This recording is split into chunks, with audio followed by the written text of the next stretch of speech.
The Chilling Adventures of Sabrina sometimes deals with disturbing and problematic topics. We provided a list of content warnings in the episode description. Hello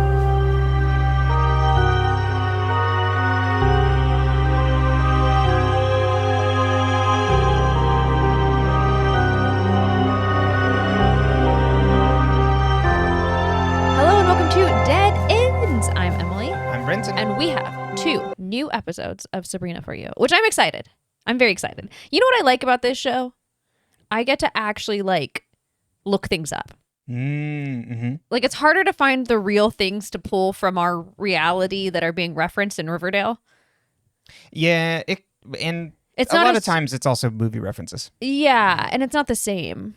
Whereas this, I'm like, oh, these are like occult and cultural. This is my niche. Mm-hmm. It is the whole built for you. Yeah, they made this show for me. That's right. It's like, no. Mm-hmm. It's like a feminist teen drama with the occult. And Yeah. I was like, oh my God, I didn't know I wrote a show. Thank you, writers. I would have done some things differently, but. Well, yeah, I mean, you know, they hadn't called you then. No, they didn't know me yet. Exactly. But if they're bringing it back, you have some ideas. I do. You know, they're doing that Afterlife with Archie show. So now if they do more Sabrina, they got to bring you in. Yeah. We'll talk about the Sabrina Riverdale stuff when we get there, but I have feelings. Yeah, and at least in the comic, now that we know now, and I didn't know then, I don't know if you knew then, but that those comics resolved with Sabrina coming in, I think working with Jughead. Mm-hmm. But, oh yeah, and then we haven't mentioned it, but I mean, you could look it up. It looks like the same Riverdale team is doing an adaptation of Afterlife with Archie. Mm-hmm.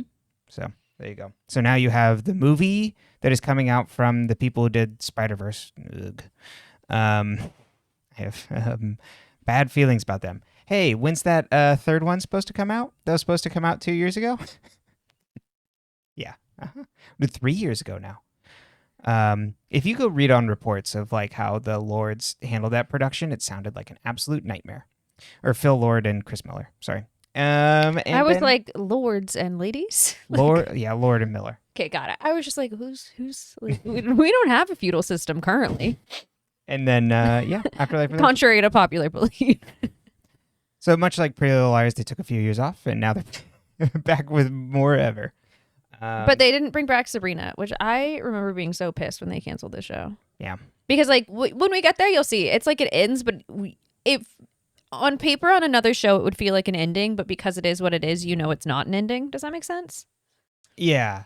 Well, we'll have, I think, it'll see how I feel this time. Yeah. Yeah, I know.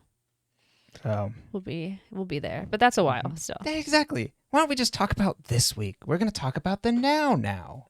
The now. Yeah. We missed it. When? Just now. Do some old Spaceball references for you. Anyways, we're going to talk about the cast this week.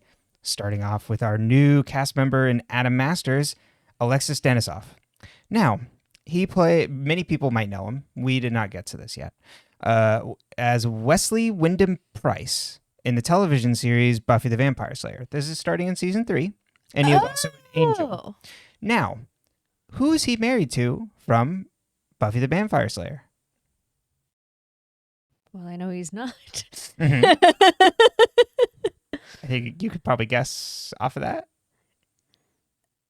Cross off one, and you go down. Is he married to, oh my God, what's her name from, who's also in How I Met Your Mother? Mm-hmm. What's her Allison name? Hannigan. Thank you. She's one of my favorite ever Dancing with the Stars contestants who wasn't a professional dancer. She was so good on that. She was it was truly like the arc of the show. Like, granted, she did not dance as well as the people who had more dance experience, but you watched her improve each week, and it felt so good to watch her. 10 out of 10 recommend that season. I don't 2 or 3 ago. Yeah, 3 ago maybe at this point. That's the season with Jason Mraz. I think so. Yeah, and Sochi. Yes. So 2 ago. 2 ago. 2 ago. Mm-hmm. But yeah, he also had a recurring role on How I Met Your Mother as Sandy Rivers. But they've been married since like 2000 something. So married a long time. But he was also, this is for you Vampire Diaries fans out there, in Legacies as Professor Vardamus. That's late in the game. Yeah. Another he was the next longest thing that I've seen him on was Grimm. He was in 17 episodes of that. I'm going to try and read this character name. And if I stumble over it, I apologize. Victor Schlodwig Schleffendorf von Königsberg. Uh-huh. So there you go. But was also... Yes, him. Yeah, of course. I mean, we all know. But outside, he was Buffy the Vampire Slayer. He appeared in other like Joss Whedon projects. Boo Joss Whedon, but just kind of relating to that. The Much Ado About Nothing movie he put together, and then Dollhouse. So there you go. Playing young Desmelda this week is Abby Ross, who Once Upon a Time fans, young Emma Swan, ? Also appeared in some other like CW shows, so was in one episode of the Charmed reboot and DC's Legends of Tomorrow, but will be coming up again in the 7th season of Riverdale as a recast Midge Klump, I assume. We did not get there yet, so I don't know how she factors in. Yeah. So I was like, oh, I'll highlight that there. And then because I forgot to do him last week, we'll pull in Dorian. So played by Jedediah Goodacre. Is in one of the series. I know. I think the Thundermans is like a kid show, but is in recently 6 episodes of the Thundermans Undercover as Captain Perfect, which I can imagine is just like he's just like that really handsome like fool. He's like a himbo or something. That's probably the butt of the joke. That's what I assume that character name would be, Captain Perfect. You know what I mean? Yeah, I don't know. I'd have to know the show. You know. Mm-hmm. But just like just handsome guy, you know, that I'm assuming is the foil of some of the jokes.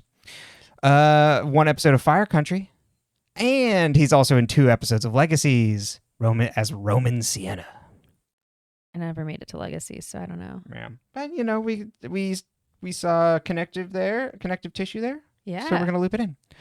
That is our cast this week. Love it. All right, easy transition back over to the summary. We are going to start with Chapter 14, Lupercalia.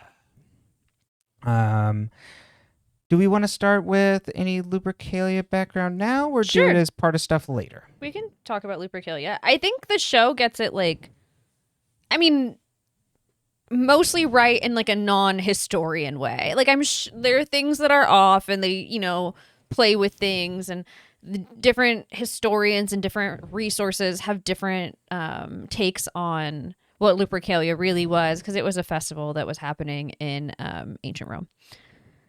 So we don't, you know, we know a lot about the Roman Empire. Just ask a man.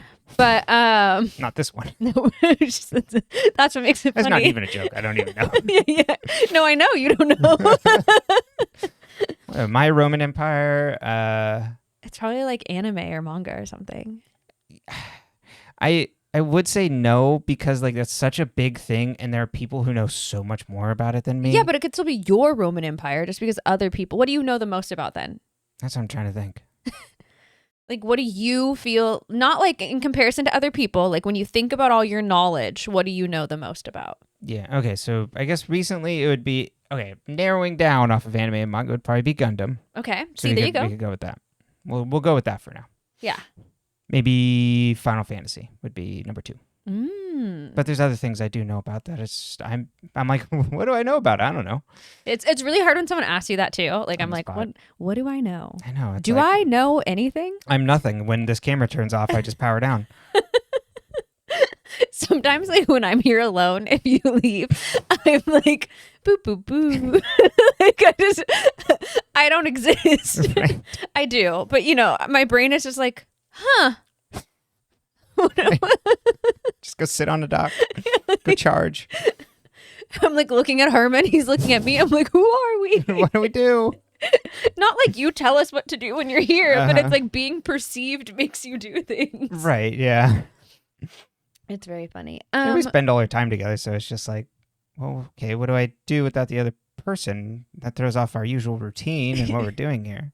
My issue is that you have started feeding me on a regular schedule, which I never did on my own. That's right. So and I've obviously I've eaten my whole life, I eat food. I think that's important. You should eat food. But I was not good at remembering when to eat. It's not that I don't get hungry. I'm not one of those people that's like, oh, I forgot to eat. It's like, no, I literally like can't remember what time I'm supposed to eat or like what time is it. I get lost. Mm-hmm. And so when you're not here, then I have to like set reminders to eat. You did a great job of covering your tracks so people don't think you're a robot. I eat. We all eat, don't we? I'm going to go use the bathroom. Right. It was more of me trying not to, put the concept of an eating disorder out there. I want people to eat food. I think eating is important in the world of Ozempic. That's really Ozempic being misused. Ozempic as a diabetes drug, great. But, I just think that it's important to make sure we talk about eating and it's good for us. No, you need nutrients. Very good point. And so if I don't eat on the schedule Brenton has now put me on, I start to feel weird and I can't figure out why. And then I'm like, oh, you need to eat. So yeah, but no, I'm not a robot. Maybe. I kind of wish I was sometimes. You know what I mean? It seems like they're the future. That's what everyone keeps saying. Yeah. They don't know what they're talking about. No, they don't. But back to Lupercalia. So what I knew Lupercalia from is William Shakespeare's Julius Caesar, because in Shakespeare's little historical fiction there, Caesar refuses the crown offered to him by Mark Antony during the Lupercalia event, and it was actually a historical thing that happened, but in the rationales have been kind of, you have to really get into like Caesar and the whole like, it's like, were they testing if the people would accept him as a king versus just like a forever leader of the republic? And like, or was it he wanted it documented that he said no, like did he not want to be a king? Like there's lots of like rationale and like questioning for why he refused the crown. Yeah, and you're talking specifically doing this during Lupercalia, not the event Lupercalia. Exactly, doing it during Lupercalia in front of everybody. Yeah. And mostly it was just because it was in front of everybody. It has nothing to do with Lupercalia. But Lupercalia is a holiday that is based on the story that Remus and Romulus were founders of Rome. Yes, but that they were sent away down the river by their parents and then were grabbed by or got caught in a tree, or I can't remember like the thing, but a she-wolf takes them in and nurses them, and then they grow up and become they become who they are. And so I think that's why there's so much wolf tie-in with this, and also because Lupercalia, like the etymology of the word can kind of be tied to like wolf, and like there's lots of like stuff like that, but the basics of the holiday are kind of what they show on here, where it's like, oh, it's this pagan holiday that's on February 15th. Actually, it's not Mortal Valentine's Day, so they do have that wrong. Mm-hmm. But where the Luperci, I actually don't know how to say it because I've never like watched a video on it, but the men who were the followers of this would do the whole thing that Sabrina and Nick do, where they get naked and then they put the blood and then they wipe it away with the wool with the milk, and then you're supposed to laugh. So like a lot of that is tied into like the real like historical origins of the holiday, and a lot of it too was about like, then the men would get naked and they'd get these like, they call them thongs, but like leather, like because they'd sacrifice goats and maybe a dog. Not a good time. There's a lot of sacrifice, but like it's a different times, you know, you gotta put it in context.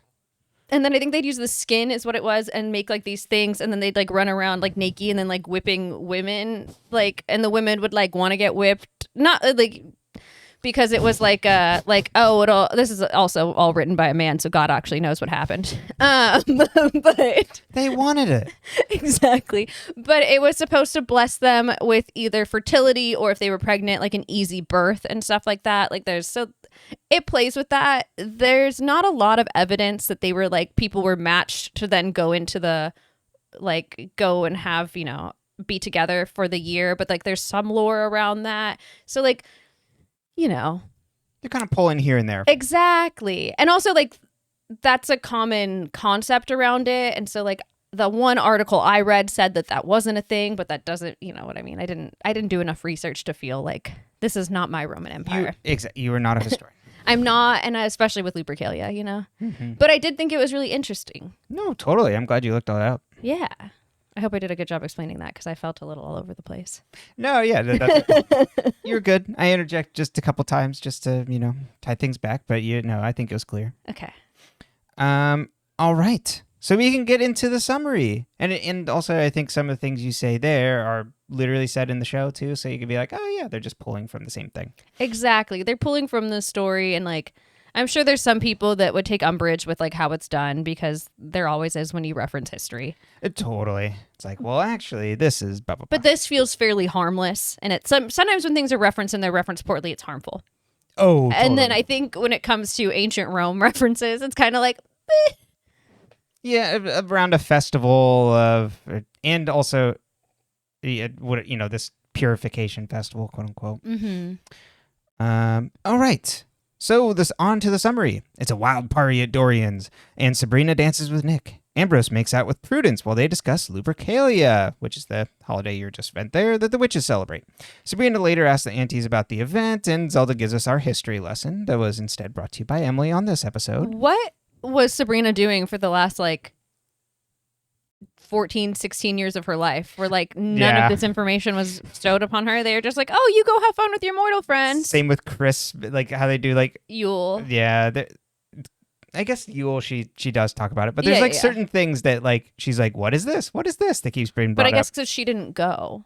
Yeah, so they just kept her at home. What would she do during this time? I don't know. Maybe Aunt Hilda stayed with her. Yeah, or she would celebrate Valentine's Zelda, Day. it doesn't seem like it's something normally the adults go do. It seems like it's more of an academy thing. Right, yes. I think I answered for my the question. Kids. We always have that sex holiday for the teens. That's right. But Zelda's all excited about it because she's like, yeah, this is a great holiday about sex. Sabrina's worried about this because she doesn't know she's ready to have sex, and Zelda tries to dispel her worries while pushing her towards having sex and gives her a book on Lupercalian rituals. Nick surprises Sabrina by astral projecting to her room. She's like, knock. But boys don't do this. What if I was doing something private? Yeah, and he's like, well, I'd be embarrassed. Wink.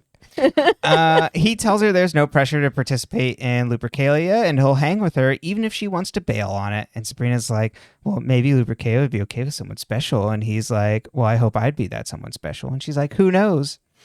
Very cute. Yeah, and then she's like, well, we'd have to get matched first. Mm-hmm. Oh, right, yeah. And he's like, leave that to me. Mm-hmm. Madam Satan sees that there's a sweetheart dance playing at school, and she's like, God damn it. She's like, I'm going to poison the kids because I'm bored. Because she's apparently stuck at the school because of her lost wager with the Dark Lord. Harvey gives Roz a card he made and asks if she's going to the dance. She says her and Theo already bought tickets, and it's like, well, unless you were going to ask me to dance. He's like, well, yeah, I was going to kind of ask you to just go together, but we can all go together. That's fine. Lupercalia festivities kick off at the academy.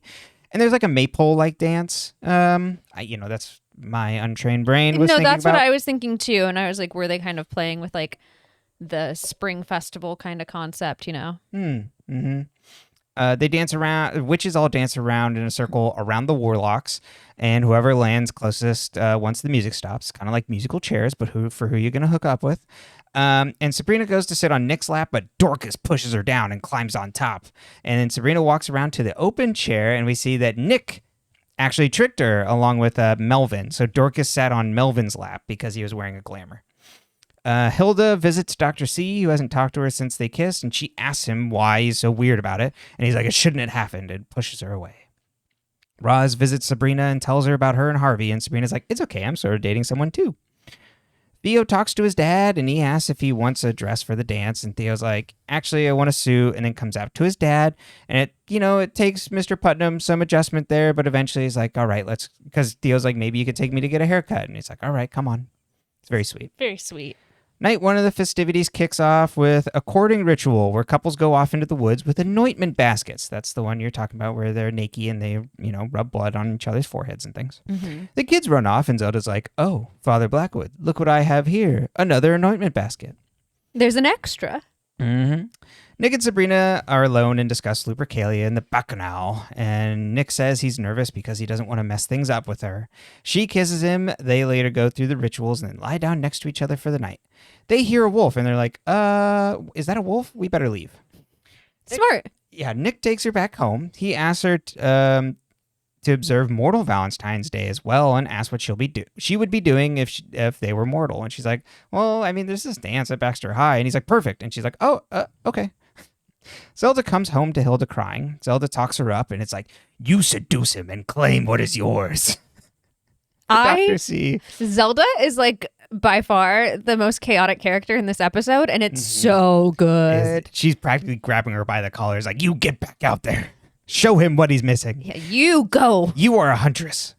Mm-hmm. A man with flowers comes into Madame Satan's office, and he's like, well, I promised you I'd be back for Valentine's Day.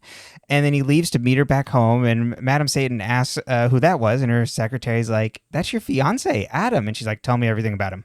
Adam. Mm-hmm. Isn't that interesting? Mm-hmm.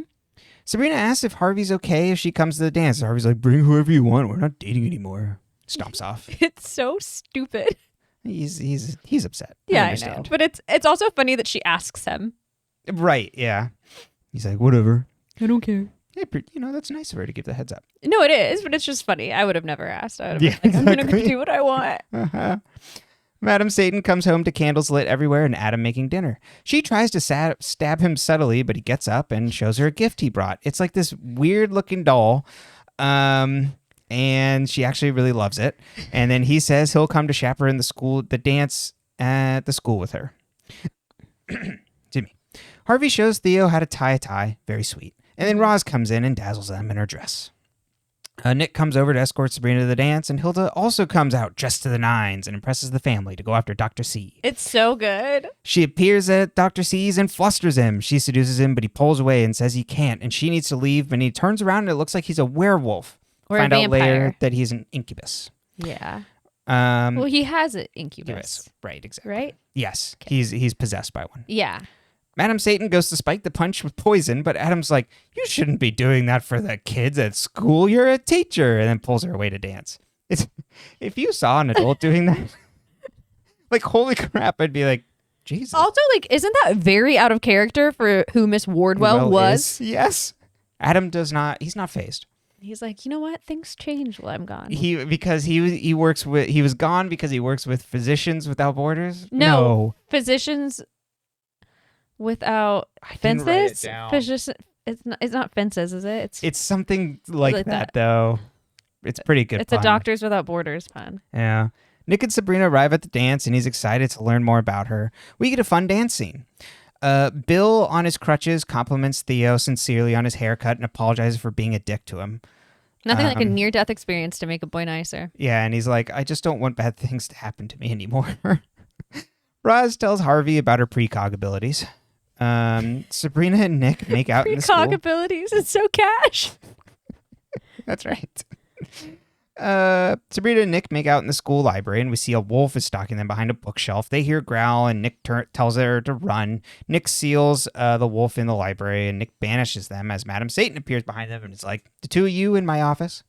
Nick explains that the werewolf is his familiar, Amalia. She was given to him when he was young, and then when his family died, he only had her, but he couldn't bring her to the academy. I have questions about this. We'll come No back one's around allowed to later. bring their familiars to the academy. Oh, I had forgotten. All right, that makes more sense. I was like, let me solve this question for you because I know what it is. I forgot because Salem. Salem's not allowed. Yeah. All right. She got jealous when he started dating people, so he banished her to like at the base of the mountains of madness. I'm like, Jesus.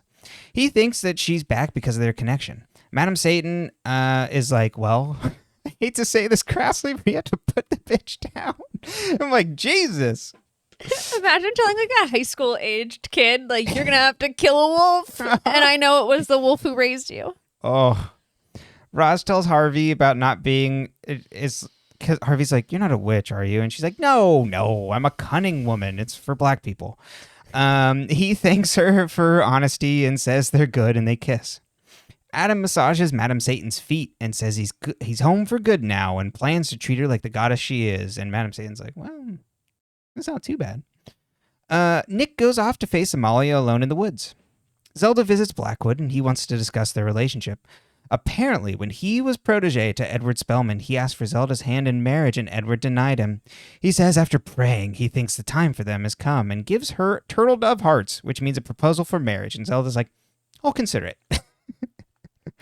Hilda talks to Dr. C the next morning, and he accidentally supposedly conjured a demon. He's like, I found this cool book, and I read the spell out loud, and then it turns out that an incubus was came real. out, and exactly, it possessed me.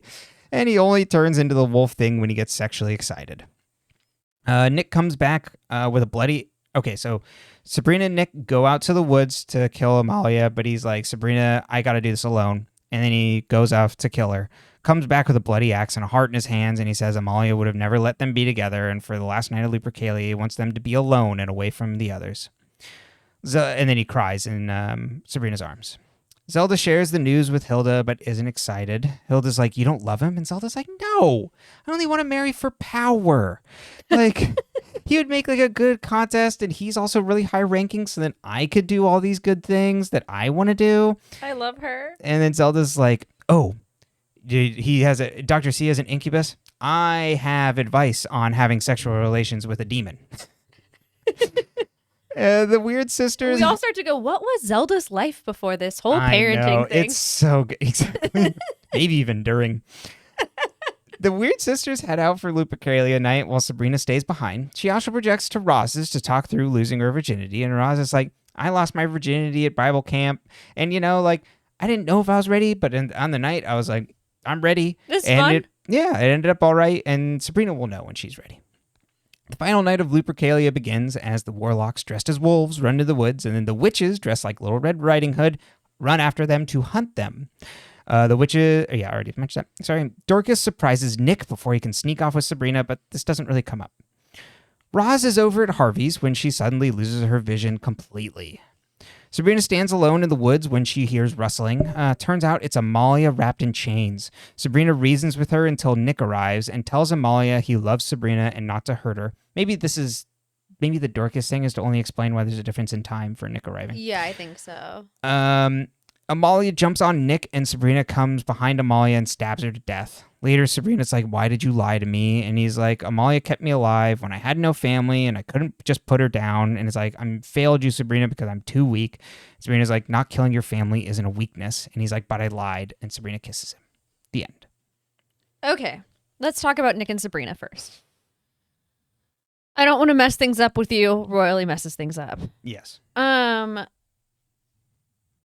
I really like that up until that point in the episode, it's very fun to watch Nick be the opposite of Harvey in the sense that he celebrates her mortalness, whereas Harvey could not celebrate her witchiness. Mm-hmm. And he's like, let's go to the mortal dance. What would you do on Mortal Valentine's Day? Yes. He even refers to her as a mortal. He's like, I've never dated a mortal or a half mortal. He's very aware that that's part of her identity and that it's a part of her identity she's not willing to negotiate on because she fought to keep that part.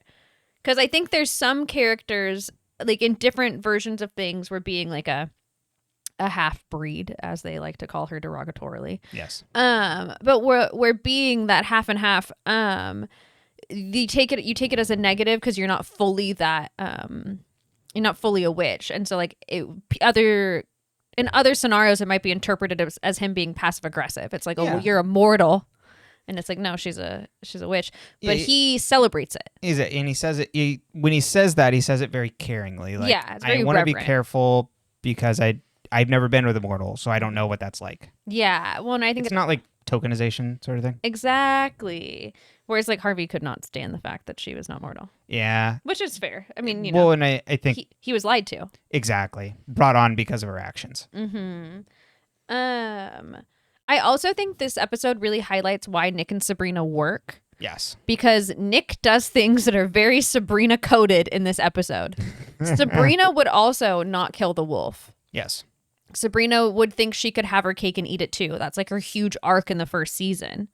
So it's fun to watch her be faced with a character who behaves in a way that she has. And for her to realize what that feels like. Mm-hmm. And we get more of it in the next episode because at the end of this one, she's like, you know, like it's not a bad thing that you did this. And like, I truly think she believes that, but it's also really hard to then reckon with the fact that this person lied to you. Yeah. Mm-hmm. In a very dangerous way. Totally. I think the other thing they both do is like, it's like they avoid facing the hard stuff sometimes. And like, that's what this is. He's avoiding facing like the hard decision to like, oh, this, my familiar is not safe for me to keep around, and I have only one option to get rid of them. And I think, or her, and I think that it's like Sabrina interfering for other people, and like it's just, I was like, this makes a lot of sense. Mm-hmm. Like I see the connection between the two of them. So when Sabrina kills Amalia for him, she does it. She pulls a little dagger out of her little sheath, which I was like, oh, she was carrying a dagger this whole time. I know, totally. I was like, girl. She's ready to go. But is it because Nick is in danger? Is it because she knows he can't do it and that Amalia has to die? Or is it that she doesn't want him to have the blood of killing his own familiar on his hands? I was thinking about this a lot. Like, was this her just saving him, like instinct, just like, oh my God, I have to make sure that he doesn't die? Or was it her being like, he's not going to be able to do this and it needs to happen? Right. Yeah, I would. Yeah, it. I think that's a good point. Like, it forces her hand, like her attack. It's like, oh, I have to do this. He's in danger. I'm in danger, and he's not gonna like protect us. Yeah, or I like, can't rely on him to make sure that we're gonna be okay. So, do you think it's that she thinks he can't kill her, or do you think it's that she doesn't want him to kill her for her? I think it's more that he can't, because this situation is like, we are backed up against the wall. I don't want to have to kill her, but because we are at the point that we're at now where like she might literally kill him, Nick, and then her by proxy, like this is a chance and I have to take it. See, I think she did it because she didn't want him to have to kill his own familiar. I think it's because she was like, oh, it's obviously like it's really hard for him and I don't want him to have to suffer. Yeah, that's fair. Just because of the mechanics of the situation, I think it was like her hands being forced. Yeah, I kind of think that too. But I was like, in the logical part of her brain, I wondered like where that sat. No, I could see that. But I was like, oh, it could go in any direction, so I wanted to set it up that way. Sabrina killed a familiar. Harvey could not kill a familiar. It kind of shows like how they didn't work, or they're not the same. I mean, two people that aren't the same can work. That's you don't have to be identical to your partner.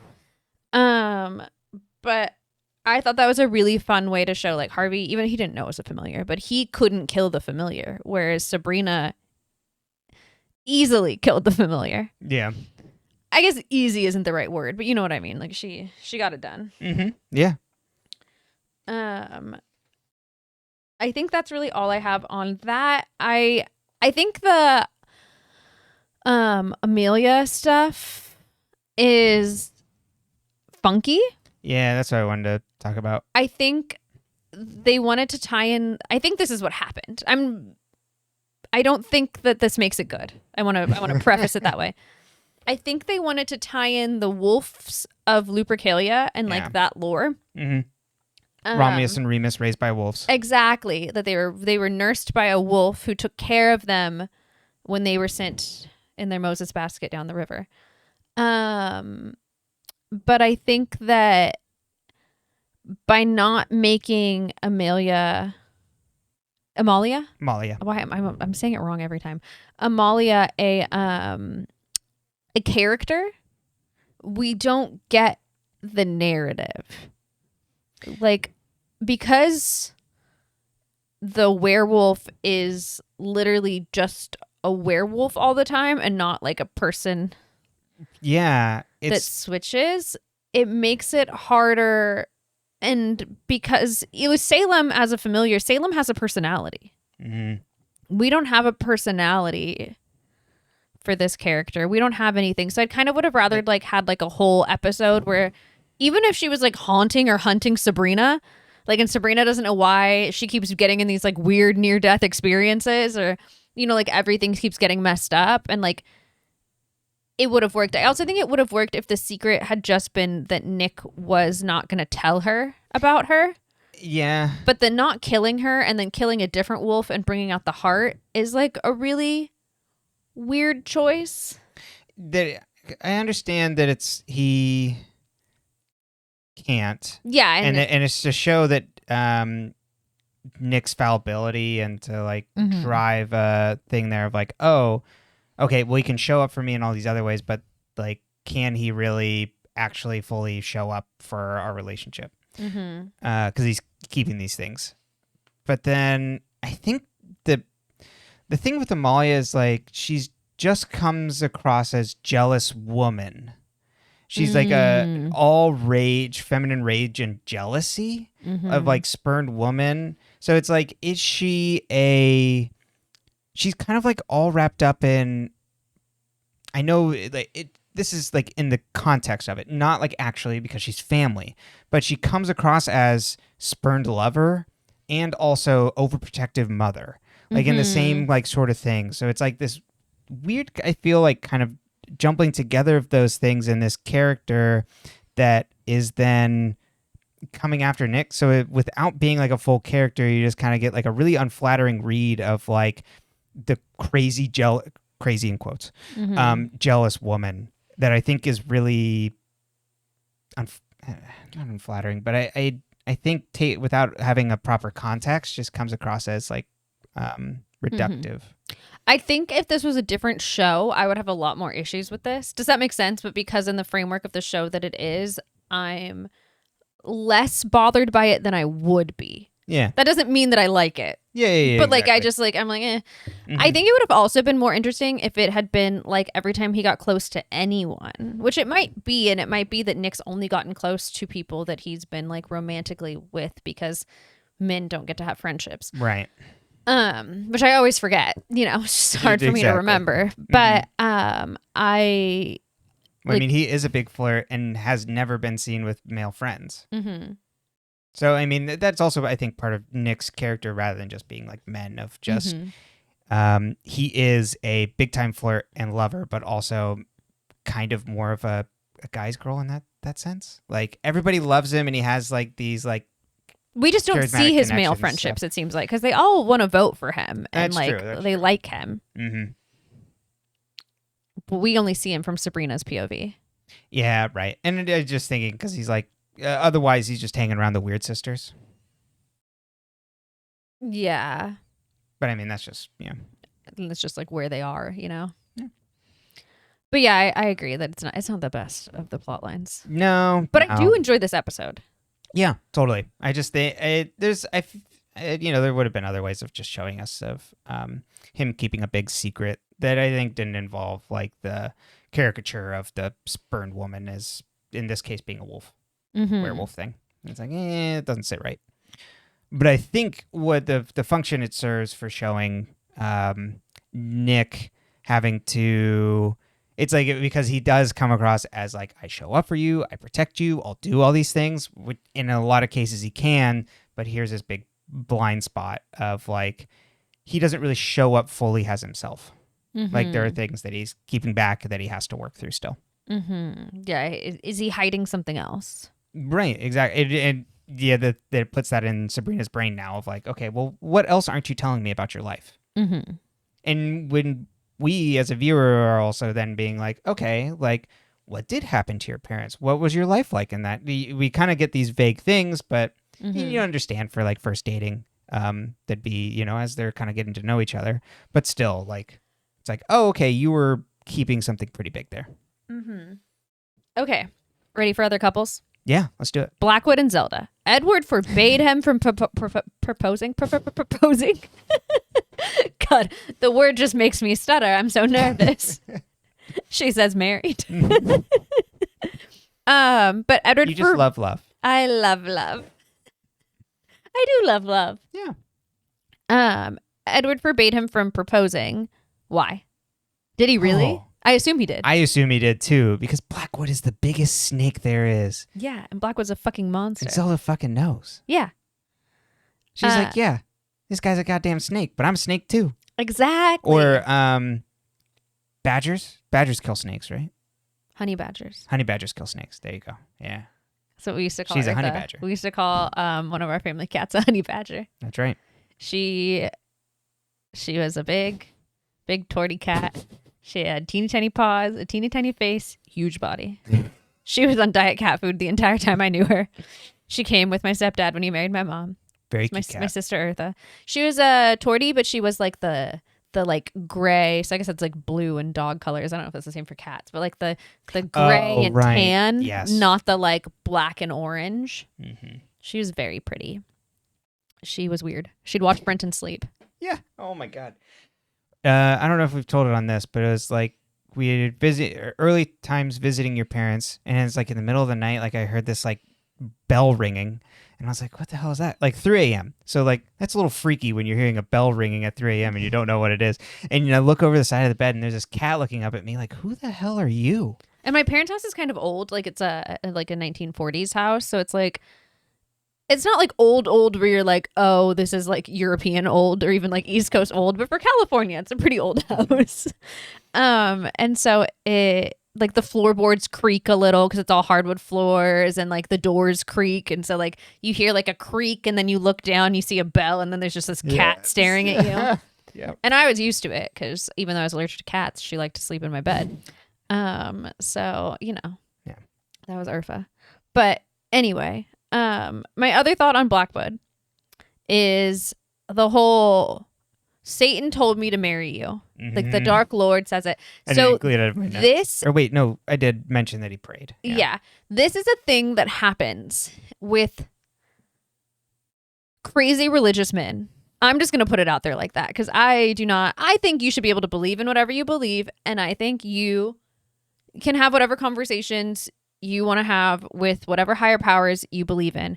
And I believe that, you know, the universe, whatever, like it can give you signs and all of that. So I'm not saying that, but what men will do to manipulate women because they are fucking creeps is that they will find young women in the church. And I'm sure these men are gaslit to believe that this is true too. Like, I don't fucking know. But they will then be like, oh, God told me that you were supposed to be my wife. And then they will fucking make or try to convince these women that they have to marry them because God told them that they were their wife. And like, what are you supposed to say when someone comes up to you and says, well, God told you, God told me that you're supposed to be my wife? No, me personally, I have a lot of things I would say, but I would not be in a scenario where that's happening. Right. Because I have a lot of things that I would say. And so I've heard so many horror stories of women who have gotten divorced much later or not that much later after it, or who are stuck in awful marriages because they were manipulated by men who pretended that they were speaking to God and that God spoke to them and told them to marry them. And so I just have to say that if you get a weird feeling and someone tells you that a higher power told them that you have to marry them or that you're destined to be married to them, maybe take a pause. Maybe take a 5. Send me an email. deadendspcast@gmail.com. We'll talk you out of it. It's one of those things. And I'm not saying that like if someone's like you're already with someone and you're like they're like, you know what, I feel like it's the right timing and like it feels very aligned with our belief system. I think that can be a very beautiful thing for people who subscribe to that. But I think that using a higher power to manipulate women is so fucking common. And I love that they added this in here because I don't think a lot of men who aren't a part of that know that this is a thing and how fucking creepy it is. Yeah. Like, that's so fucking manipulative. Yes, it is. Well, God said that you have to marry me. What do you mean? Mm-hmm. Oh, well, he didn't call me. Well, I spoke to Satan. He said he was whispering lies in your ear. And I'm like, well, maybe we should give God a call. That's right. Maybe we should have a call on this with him. One of my weirdest dreams ever that I've had is that I looked at my cell phone and I was receiving, this was back when I had like a brick cell phone, and I was receiving a phone call from God, and the picture, so like the old phones used to be able to like set a picture, but it wasn't like a picture you took because the phones didn't have cameras. It was like a teddy bear or whatever. And I had this dream that there was God was calling me, and the picture was like God sitting on a throne, but it looked like the Lincoln Monument. And I woke up before I answered. That's really I'll never funny. know what God was calling to tell me. But that was the image on the phone? Yeah. Was him on a Lincoln, like sitting on a throne, like the Lincoln Monument. Well, it's like it's supposed to be like a chair, but like it looks like and from that angle though, where you're like looking up at it. Oh, okay. And I was like, what does that mean? But it was What's God happening? instead of Lincoln. That's really funny. I was like, what was that show? That was a few years ago. Yep, God Friended Me. Oh. Miles Feiner is an outspoken atheist whose life is turned upside down when he receives a friend request on social media from God, and immediately becomes an agent of change in the lives and destinies of others around him.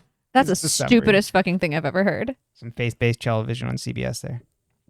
Because my mind went to Joan of Arcadia, but that's old at this point. Yeah. Over 20 years. Yeah. So that's all to say. I think people should get to believe and practice whatever religion they want as long as you're not hurting anybody else. But manipulating people is fucking hurting them. Mm-hmm. And you don't get to do that. And I will fight you. She will. Verbally. I mean, depends. Find her in the streets. Watch out. Oh my God. But that I thought that was a really good add-in that they did that. I loved that tie-in. Yeah, it's really good. Really pointed. Because, they give it to the worst person on the show. Well, and the person who says they've been talking to Satan the entire time. Mm-hmm. And granted, in this show, he might have actually been talking to Satan because we know that they do and can. Satan's talked to Sabrina. You know what I mean? Yeah. But, I mean, we also know that he's manipulating things exactly to, like, make it more favorable for men. He has, like, but so is Satan. Right. Yeah, that's fair. So we get that. We get that whole thing. Hilda and Dr. Cerberus, we just get a sex demon. That's the exciting part of that. Mm-hmm. We're just like, oh. He wants to be close to her. He's just, yeah. He's got a lot of things going on. And she's like, well, I'm a witch. So. What I really love about this show at the very beginning of the episode and when we talk to Roz, it's very sex positive. Yeah. And it's very not like you have Zelda who's like pushing in one direction and Hilda who's like you don't have to and kind of pushing in the other, but neither one of them are pushing her. They're not like you need to do this. You know what I mean? It's like a why not or like you don't have to. And Roz talks about it and Roz is very comfortable talking about it and is very sex positive. We also get to see a Roz and Sabrina moment, which I feel like we don't get a lot of friendship moments on this show anymore because it's just there's too fucking much going on. So I love that. Yeah. And her friends, she's disconnected from her friends. Mm-hmm. And then we get Harvey and Roz. First, I wanted to talk about, there's a lot of Shakespeare references in this episode. Julius Caesar, which is Rome, Lupercalia, that could just be tied to the holiday in Rome. It doesn't have to be tied to Julius Caesar and Shakespeare. But at the beginning of the episode, Wardwell says, "Oh, what fools these mortals be," which in A Midsummer Night's Dream is "Lord, what fools these mortals be." But obviously she's not talking to God. I think it's fun because in A Midsummer Night's Dream,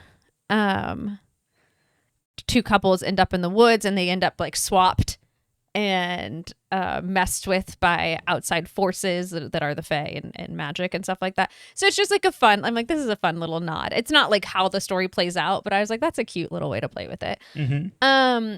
Roz's name is Rosalind, and I knew that, but it didn't really click for me. Who's Rosalind? That's Romeo's ex. Yeah, well, they didn't even date, but yeah. Right. And Juliet's cousin. Mm-hmm. And who is the character that Romeo basically immediately forgets the moment he sees Juliet. But he goes to the party and meets Juliet or sees Juliet because he wanted Rosalind. Mm-hmm. And so Rosalind is a way to show how fickle Romeo is. And so I don't necessarily think that's what they're doing here, but it is a fun way to play with that. I'm like, oh, are they trying to show that Harvey's fickle? Or is it just purely coincidental? Yeah. His name's Kinkle. What do you mean?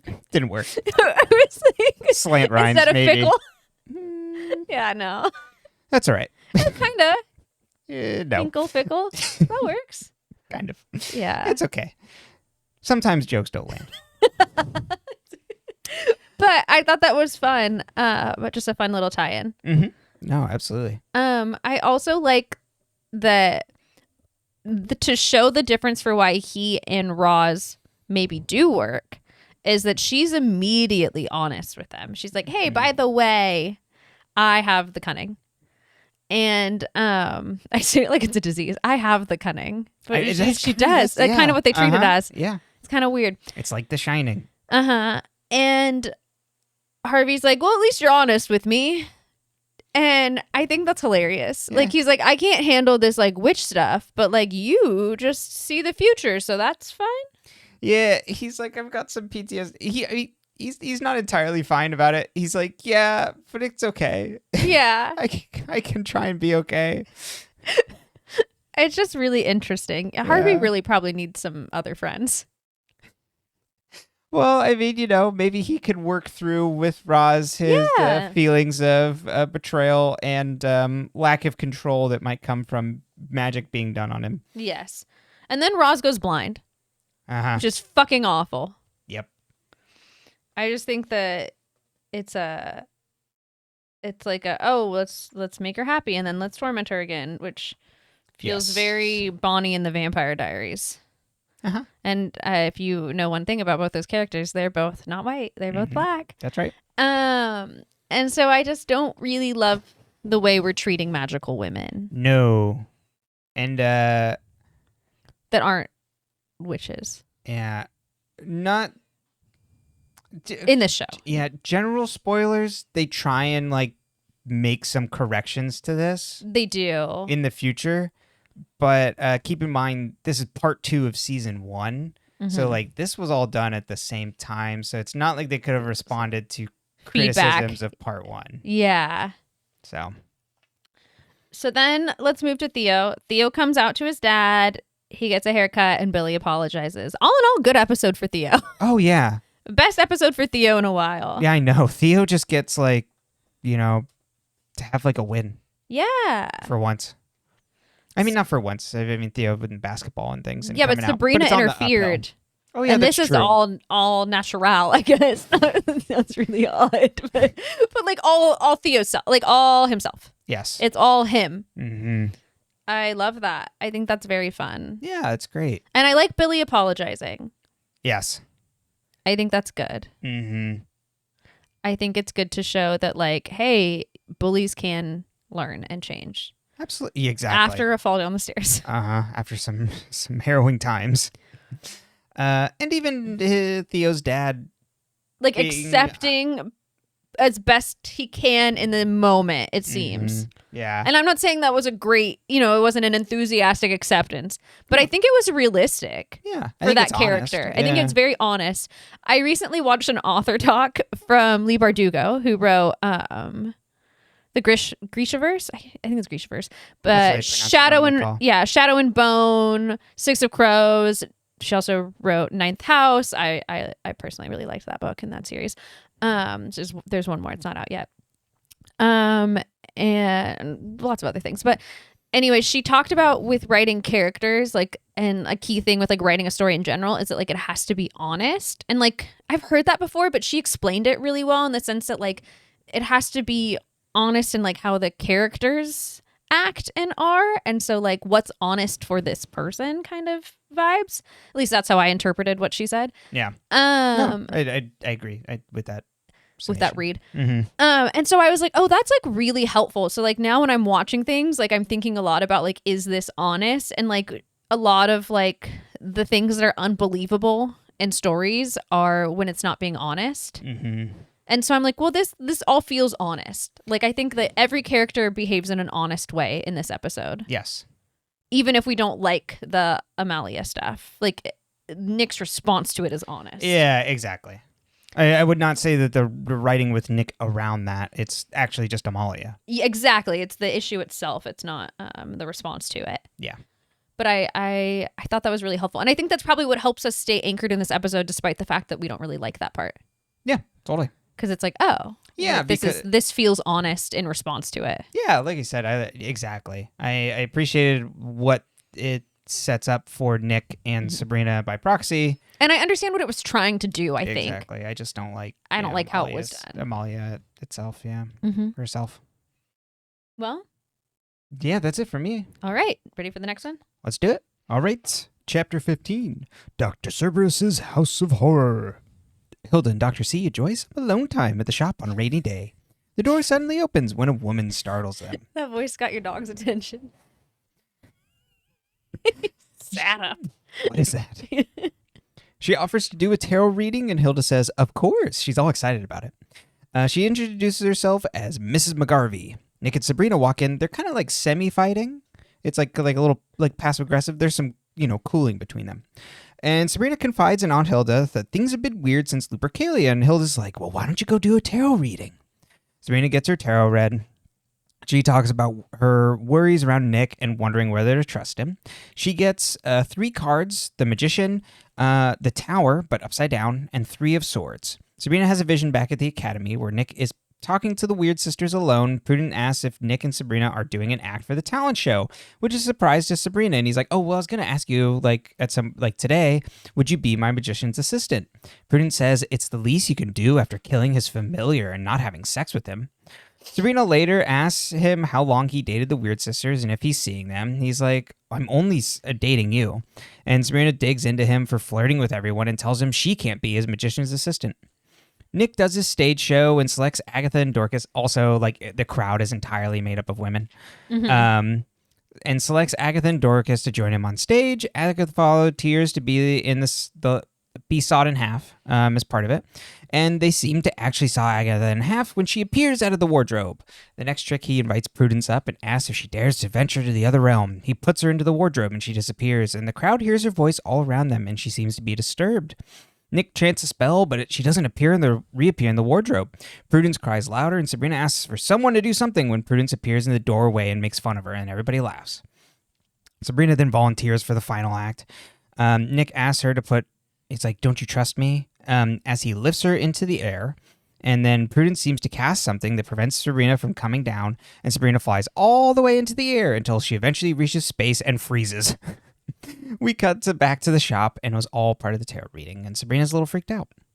Theo is next and Mrs. McGarvey invites him to for the tarot to answer his questions. He gets the Knight of Swords and Wheel of Fortune. In the vision, Theo worries about his appearance, and Dorothea encourages him to visit the Spellmans to take what he needs to help him have an appearance that's more gender-affirming.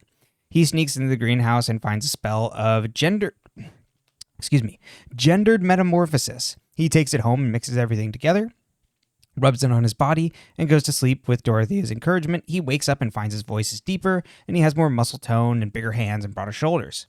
At school, he gets encouragement from the jocks after a basketball game, and Theo waits in the locker room alone and finds that his skin is decaying, but it's actually petrifying.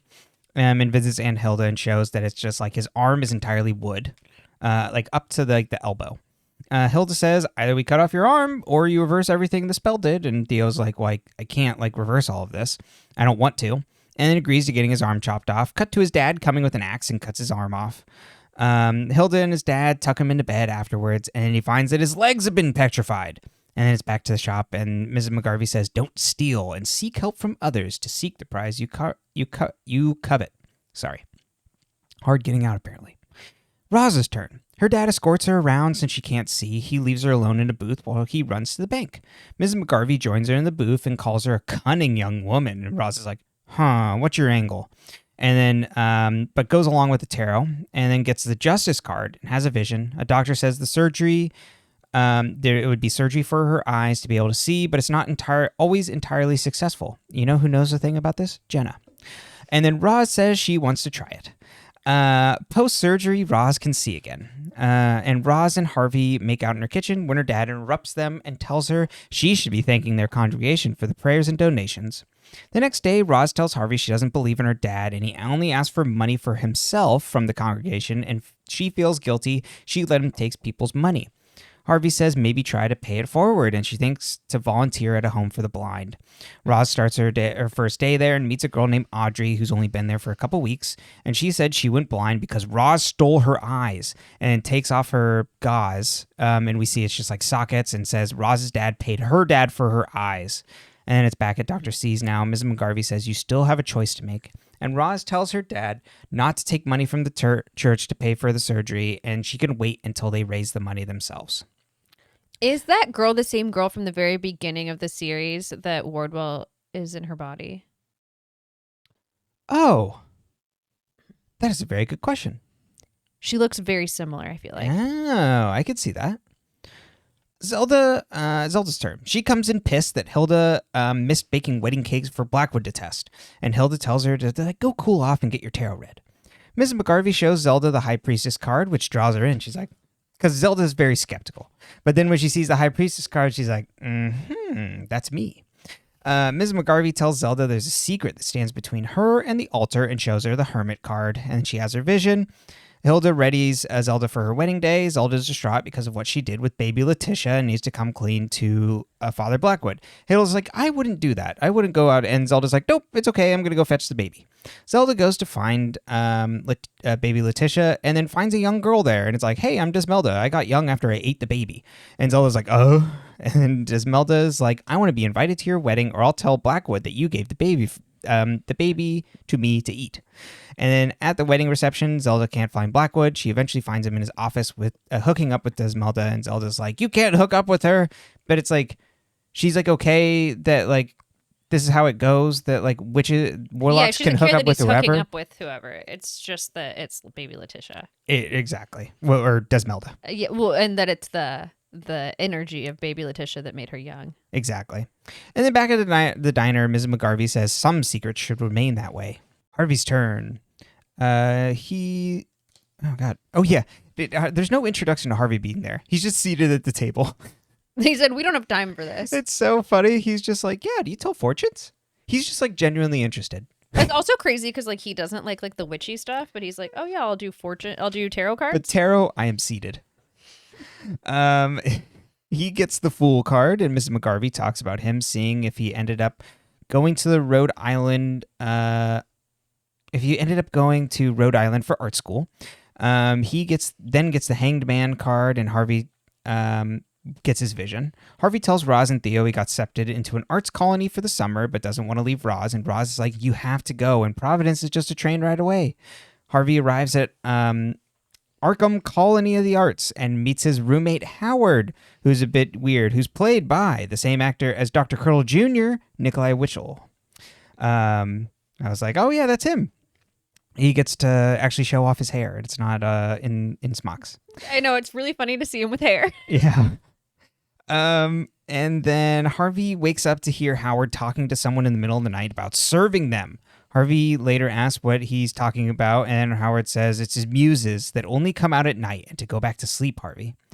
Harvey wakes up and finds a picture of what looks like the creature he's seen in the mines and asks Howard what the creatures he draws are.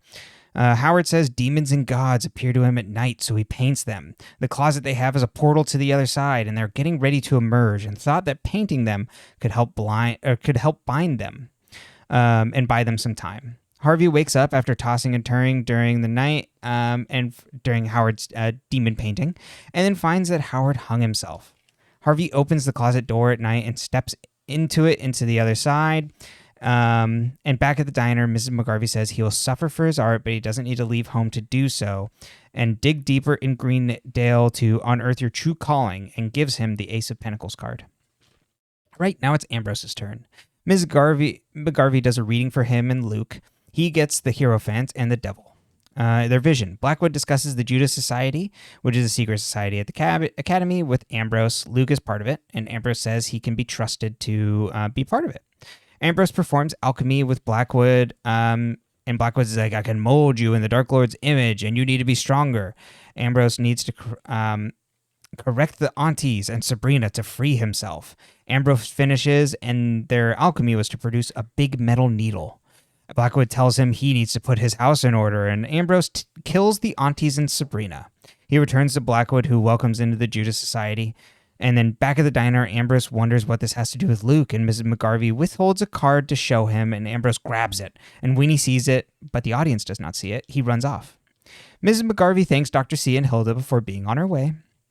Sabrina asks Nick if he's her boyfriend, and he's like, well, I sure hope so. And she asks him to stay away from the weird sisters. And he's like, don't you trust me? And she's like, yeah, but I don't trust them. And he agrees. Ambrose visits Blackwood and asks if he'd ask him to harm the Spellmans. And Blackwood's like, or if he's trying to harm the Spellmans, or if he had asked Ambrose to hurt the Spellmans. And Blackwood's like, I'm marrying your aunt. And I freed you. I think I'm like trying to help you out. I mean, we should be skeptical. But Ambrose is like, and then Blackwood shares that Luke died in service of the Dark Lord. Uh-oh. And we see that Ambrose has the death card in his hand. Blackwood asks Ambrose to take Luke's place in the Judas Society. We see that Mrs. McGarvey was Madam Satan the whole time. She tells Stolas in the coming war, even the Dark Lord's plans could go awry. And if that's the case, it'll be every woman for herself. And she draws a tarot card, and we see it's the Empress. The end. Okay, so tarot is one of my fun little side passions. I'm not like a great tarot reader without like referencing.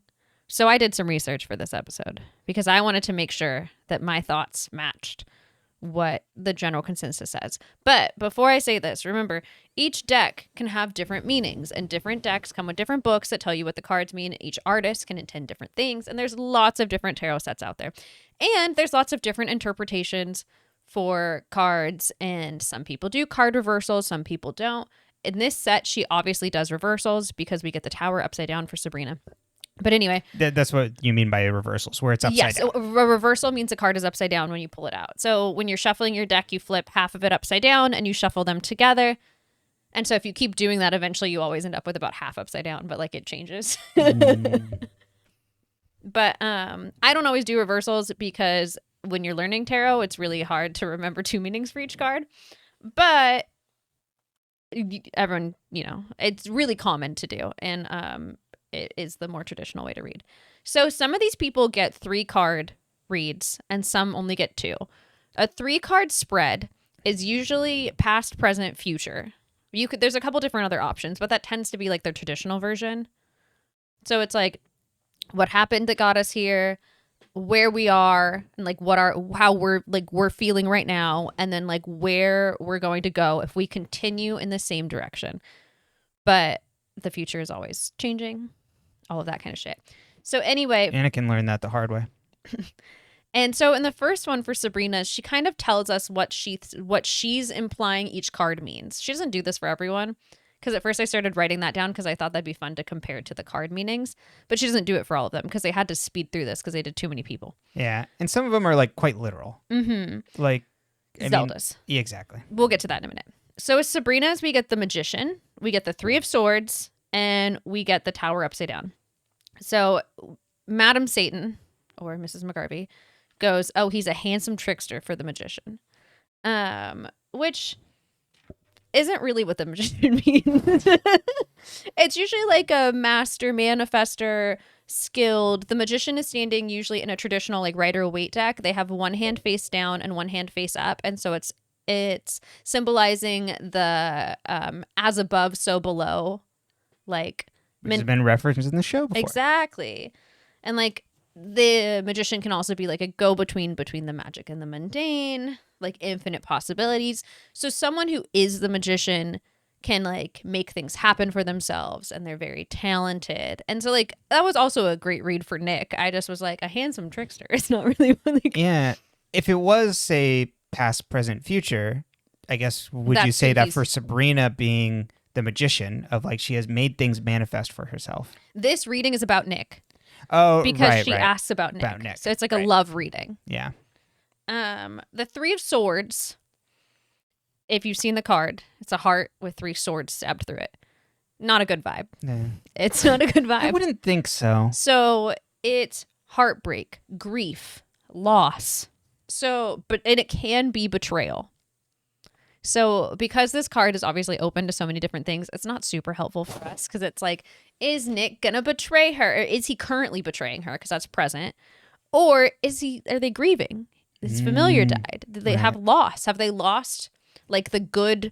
We were so, if we're using this as a metaphor for the relationship, like we were the Magician. We were so balanced and united and could manifest anything and we could make anything happen. And now we're in this like really dark place.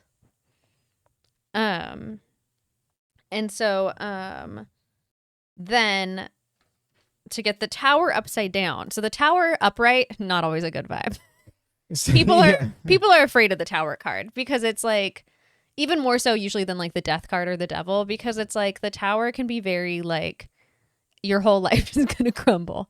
That's not always the read. Of course, everything is always taken to like the scary dramatic. Like it can just be like, oh, you need like the foundation on what you've built is not strong and you need to rebuild it. Right. When the tower is reversed, some people can take that to mean like you have a very strong foundation, like the exact opposite of the card. Other people take it as you had a near miss to like a crumbling or like something falling apart.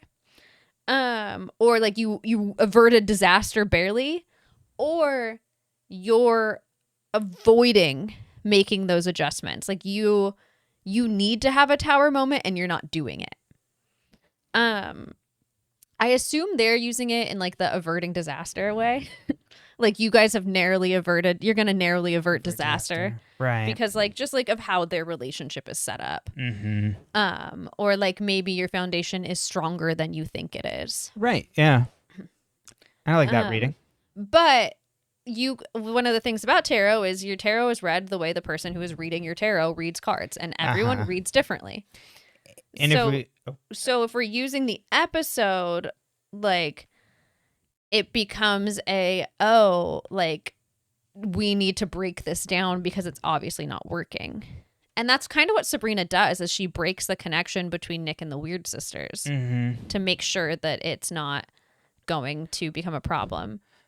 Or if we think about it as in it's only the person that's giving you the reading, that Madam Satan is intentionally misconstruing the cards because they don't know better to make say they might have, if she had read it as you have a stronger foundation than you think, what she's intentionally telling her, it's like, oh, you need to watch out because you need to completely break this down, which then makes Sabrina drive a wedge in between other women and Nick.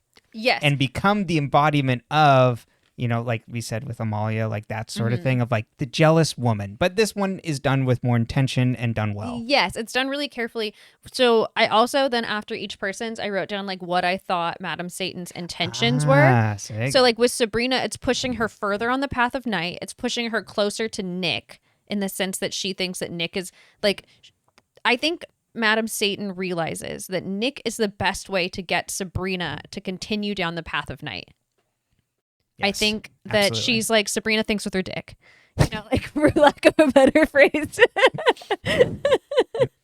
Like she's like, oh, I like this boy and he's cute and we're teenagers and we're horny. So I'm going to follow him. She's the witch Sabrina Carpenter. Yeah, I'm going to follow him down the path of night. And the Weird Sisters, if Sabrina's aligned with the Weird Sisters, she has too much power. Yeah. If she creates connections instead of isolating herself, especially from women, and Madam Satan says at the end of the episode, it's every woman for herself. So I think she's very afraid of Sabrina having too strong of female friendships. Yeah. She sees who would have the power. Where she's like, Nick isn't a threat. No, Nick's not a threat. Nicky baby. That's right.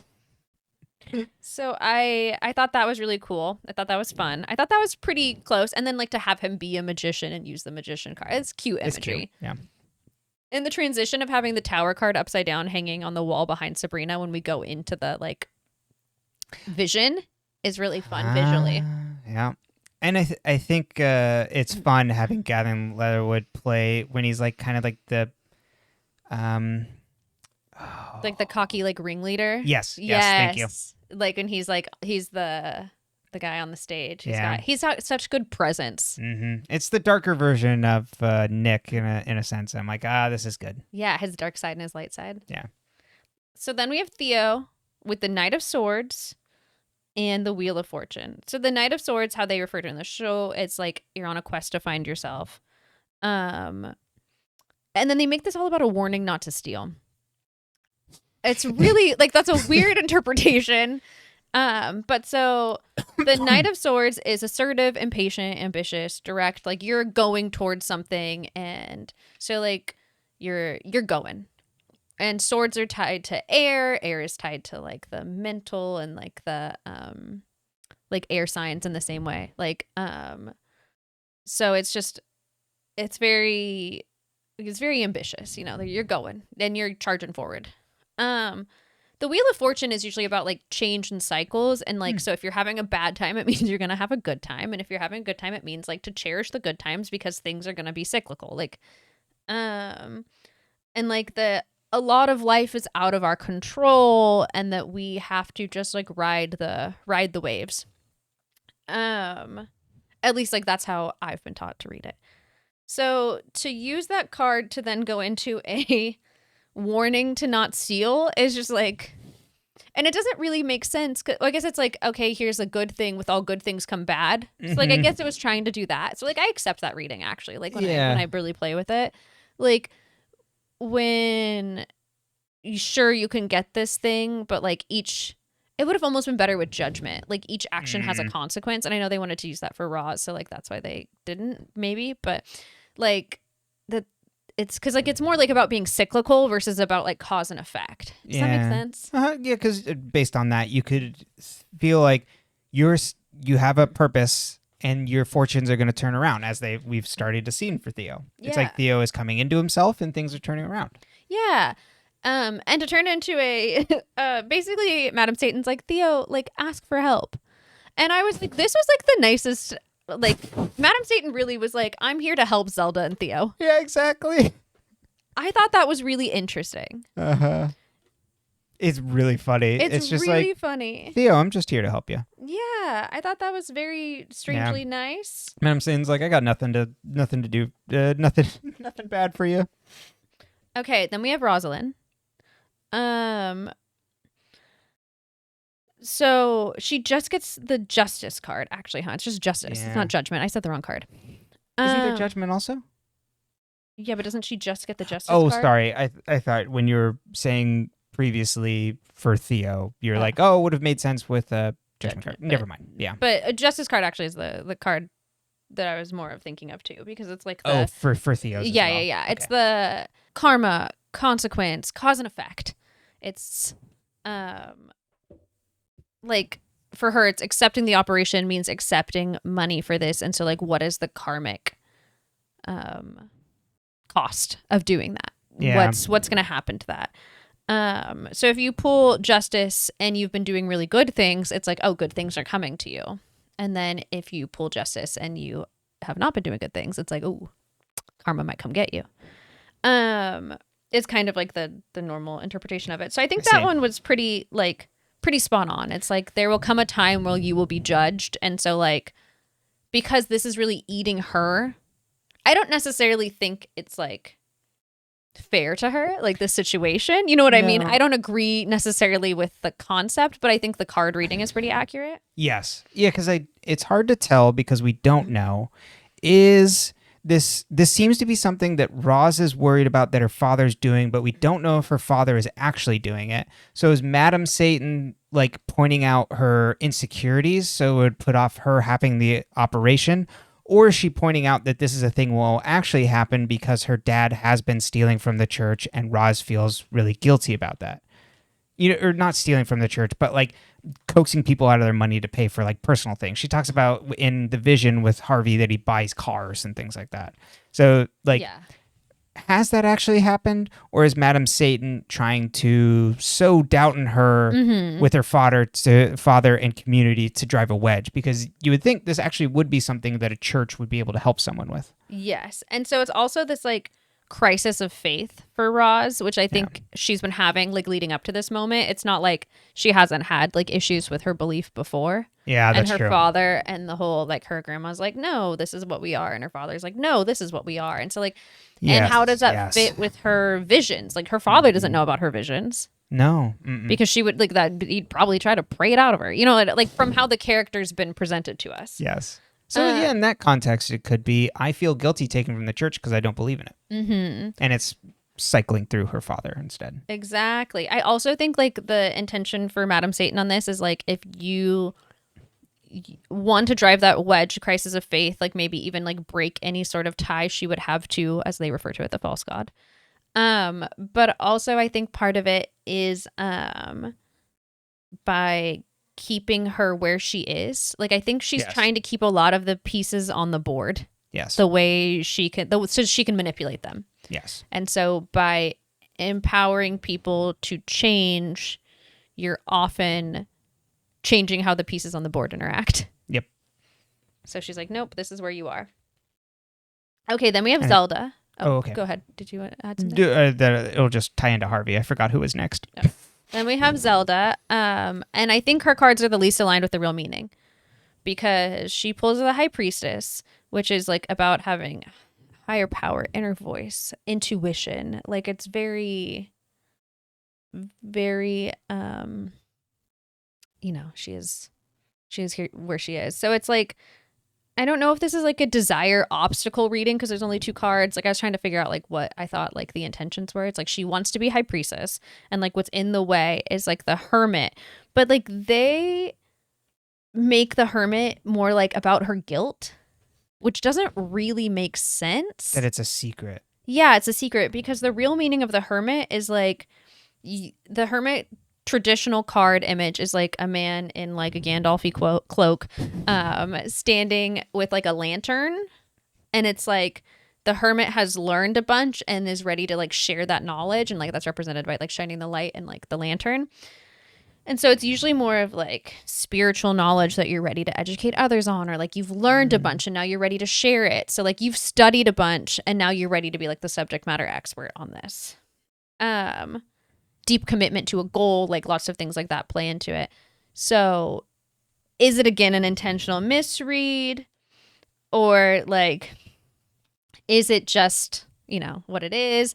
I thought that it was interesting because what Madam Satan does is she makes sure to like really solidify a divide between her and Blackwood, that she's like Zelda and Blackwood will never have that level of honesty between them because of this, which is fine because Blackwood's evil. Yes, he is. Like, I don't think we should be telling Blackwood anything. No, yeah. But also Blackwood is the gateway for Zelda to the devil. Yeah. So it's putting a divide between Zelda and the devil, which we already know has to be like a little tenuous because of Sabrina. Right. Because you have to think like they love Sabrina so much and they made her this person. So they can't really be that mad that she stands up against a lot of these concepts because like they made her that way. embodied her to be this person. Yeah. And so like, is it her way of saying don't marry him, or is it her way of saying marry him but keep your guard up? Exactly. Yeah. Which I'd fall on the latter, right? Mm-hmm. Then we get Harvey, and he gets the Fool, the Hangman, and the Ace of Pentacles. The Fool is usually like idealism, like beginnings. It's very innocent. It's I'm going to start a new journey. Mm-hmm. And that can also mean like you don't know what you're doing and you're an idiot and like you're going to walk right over that cliff. Or it can mean like you're starting a new journey. You're so ill prepared, but like what a fun learning opportunity for you. Like there's lots of ways to play with that card. It's just like new beginnings. Right. Yeah. Adventure, spontaneity. Could align to go into art school sort of thing. Mm-hmm. They play with the Hanged Man as like indecision, which it can be. But like what's really interesting about the Hanged Man card when you look at it is so the Hanged Man is hanging upside down from his ankle. It's only one ankle. Only one foot is hanging. I believe his hands are free. I can't remember. I'd have to double check. But it's very much like a card that's like this character could very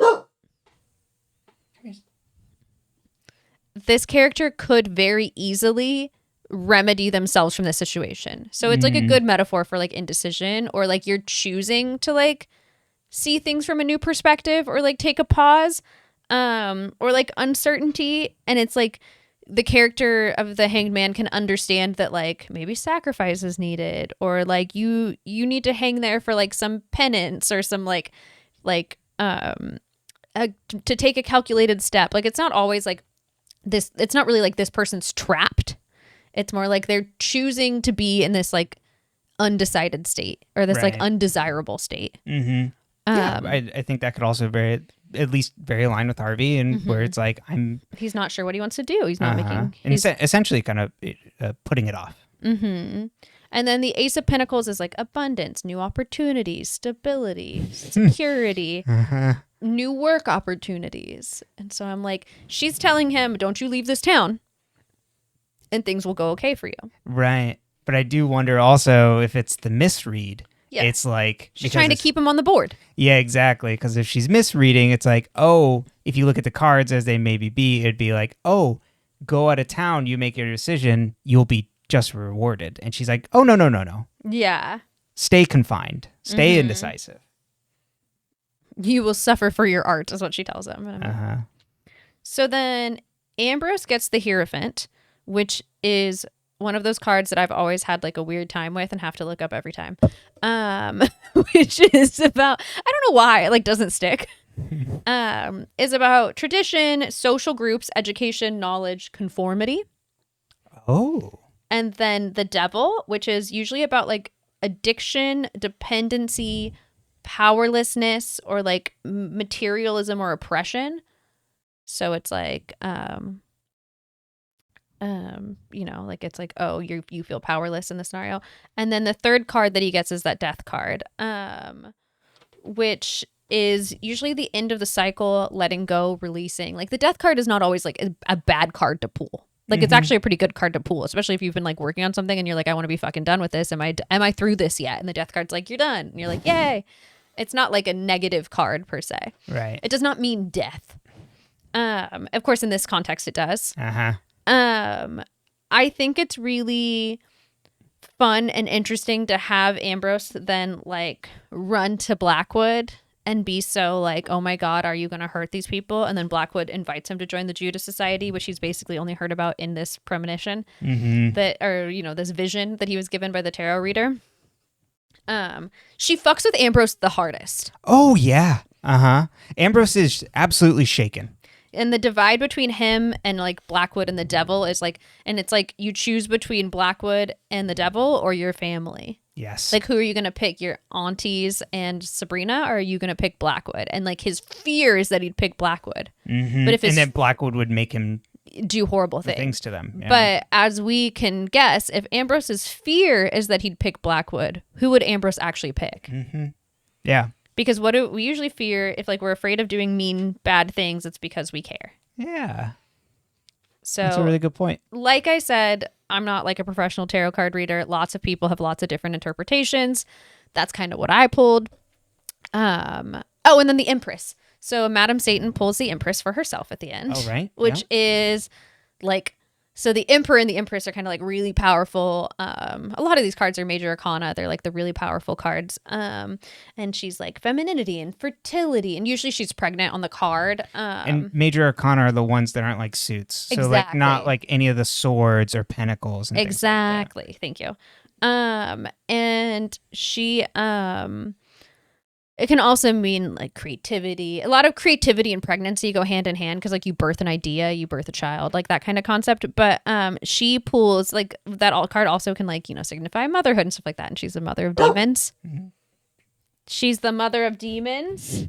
There's a demon behind us. Yeah, you could probably see me placate him on the camera there. He probably picks up on the mic, huh? Yeah. I mean, we're almost done. Okay. Well, that was all I have though. So that's my read. Those are the cards. And that's a naughty dog. Yeah. Well. Do you want to do the sign off? You want me? Sure, I can do it. Or do you want me to pet him? He barks less when I pet him. Okay.